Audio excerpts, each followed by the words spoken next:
O Macon, me diz, a guerra tarifária, China, Estados Unidos, como é que a gente. Qual a leitura que um economista pode fazer desse momento, Macon?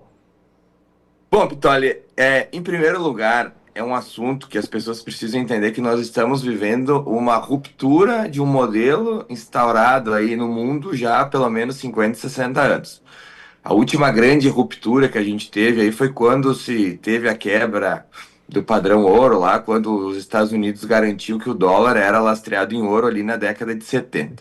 O que a gente vive hoje, até para trazer números para audiências, pro cara que não é economista entender. Pós-Segunda Guerra Mundial, ali início da década de 50, os Estados Unidos produziam, em média, 50% de tudo que era consumido no mundo, industrializado 50%. A China não chegava nem a 1%. Em 1980, esse número tinha caído para cerca de 30% e a China ainda produzia menos de 2%. Hoje, mais precisamente os últimos dados que estão disponíveis, Pitoli, os Estados Unidos produzem 10,3% de tudo que é consumido no mundo e a China produz praticamente 30% de tudo que é consumido no mundo. Qual foi a estratégia chinesa nessas últimas décadas para crescer o seu PIB e aumentar o seu poderio militar? Ela venderia produtos baratos, muito em função da mão de obra que a gente tem lá, que a gente sabe que é semi-escrava, né? Para os Estados Unidos, que é o maior mercado de todos, o mercado mais consumidor que tem, ela receberia esses dólares e com esses dólares, além de desenvolver sua economia, investir em tecnologia, ela aumentaria o seu poderio militar. É isso que a gente tem visto nos últimos anos. Quem é mais velho, aí um pouquinho mais velho, não precisa ser muito, lembra que a China, na década de 80, aí era um país pobre, né? E que hoje, com esse capitalismo que eles têm na economia e o comunismo que eles têm com a questão do Partido Único, eles conseguiram inundar os Estados Unidos e o mundo com os seus produtos, pagando muito pouco por isso e recebendo muito por isso, né, tendo uma margem muito boa. O que o Trump está fazendo? Se mantesse essa dinâmica, digamos assim, os Estados Unidos e o mundo, em muito pouco tempo, estariam de joelhos para a China, porque a China teria toda a produção industrial do mundo, hoje, como se tem em 30%, isso aumentaria cada vez mais, nós estaríamos cada vez mais expostos às vontades de um regime comunista. Até estava vendo um vídeo antes que eles vão nos bares e eles fotografam as pessoas para ver se tu é um inimigo do Estado para te punir, né? Então, esse seria o regime que a gente estaria submisso. O Trump está quebrando isso. O Trump está colocando tarifas enormes em produtos chineses. Para quê? Para que parte dessa indústria que saiu dos Estados Unidos em direção à China volte para os Estados Unidos.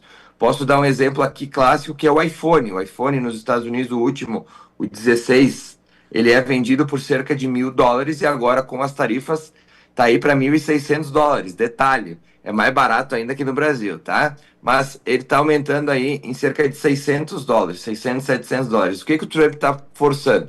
Para que se torne mais atrativo a Apple trazer suas fábricas da China de volta aos Estados Unidos, gerando emprego, impostos e desenvolvimento nos Estados Unidos e fragilizando a China, que hoje é um adversário comercial que lá na frente, em algum momento, se não fosse feito isso, não seria mais um adversário, sim seria hegemônico. O que o Trump está fazendo, no meu entender? Ele está evitando uma guerra mundial de grandes proporções, que o mundo nunca suportou duas grandes potências, ele está travando isso com a caneta. A China, agora, poucos instantes atrás, antes de eu entrar aqui, Pitoli, retalhou os impostos dos Estados Unidos e subiu suas tarifas para 84%. No meu entender, isso é um erro, porque cada vez mais ela está forçando que as empresas que se instalaram na China em busca de mão de obra barata, né, e de conseguir vender para os Estados Unidos a um preço subsidiado sem impostos, o que acontecia? Tu botava a tua fábrica na China, tu exportava para os Estados Unidos e basicamente tu não pagava nada de impostos.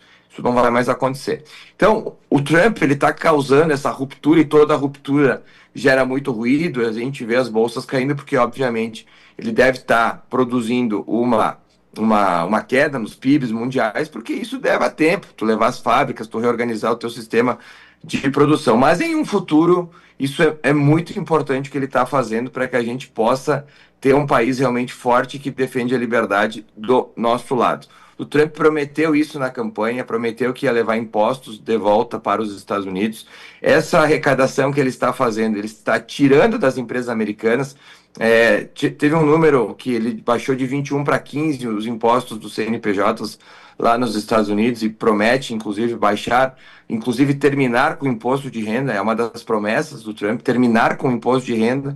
Até ele fez uma menção ontem num discurso que os Estados Unidos cresceram muito entre 1870 e 1913, que foi o período onde não existia imposto de renda para os americanos. Ele quer retomar isso. Então, enquanto a gente aqui no Brasil discute aí R$ 5.000, lá nos Estados Unidos tu pode ganhar quanto tu quiser que tu não vai pagar. Então, são mudanças estruturais que, no meu entender, visam fragilizar a China. A gente já tem outros países da Ásia, como o Japão, a Coreia do Sul, a própria Europa, o Reino Unido, já em tratativas, né, com os Estados Unidos para que essas tarifas sejam zeradas dos dois lados, que se tenha realmente um livre comércio, coisa que a Argentina já está fazendo, né? Muita gente não falou, mas o Milei, que propôs uma área de livre comércio com os Estados Unidos, não foi taxado. A gente deve ter, então, no futuro, se isso se mantiver, os produtos brasileiros indo para a Argentina e sendo exportados da Argentina para os Estados Unidos para ter uma queda de impostos. É o mercado, Pitoli, é o mercado. Eu tentei explicar de uma forma bem resumida, mas o resumo da ópera saiu-se na década de 50 de uma produção de 50% americana e quase zero chinesa para uma produção de 30% chinesa e 10% americana em 2023, que é os últimos dados. Se nada for feito, por óbvio, os Estados Unidos, em um curto espaço de tempo, com seu déficit gigantesco, vão se enfraquecer e a China seria a grande potência mundial. Posso